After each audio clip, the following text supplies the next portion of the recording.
আজকে 2 দিন ধরে একটা মোবাইলটা হাতে নিলে একটা জিনিস সামনে চলে আসে, যেমন ইকরার ঘটনাটা। তো যাক, একটা মানুষকে ধ্বংস করার জন্য একটা ভালোবাসার মানুষই যথেষ্ট, যেমন মির্জা গালবি বলছিল।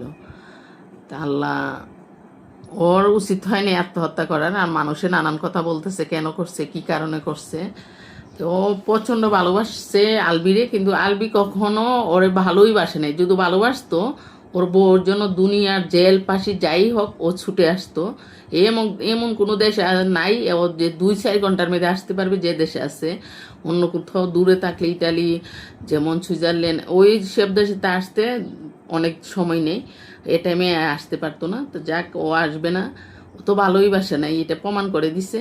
এটা ভালোবাসার খাতিরে জীবন দিয়ে দিছে, কিন্তু ওর বাবা উচিত ছিল, এর একটা সন্তান আছে। অপু বিশ্বাস যেমন স্যাক্রিফাইস করছে ওর সন্তানের জন্য, তুইও বোন করতে পারতি। আত্মহত্যা মহাপাপ, কেন করলি আত্মহত্যা? যাক, আল্লাহ তোরে ব্যস্ত নসিব তো জানি না, তো তোর মঙ্গল কামনা করি আল্লাহ যে ব্যস্ত নসিব। এইটাই এখন আমাদের প্রার্থনা করা, আল্লাহ জানে কি শাস্তি দেয় আর কি হয়। তে দোয়া ছাড়া আর কিছুই নেই বোন তোর লাইয়া। তুই কেন ভালোবাসার জন্য জীবনটা দিছ, প্রমাণ করা উচিত ছিল।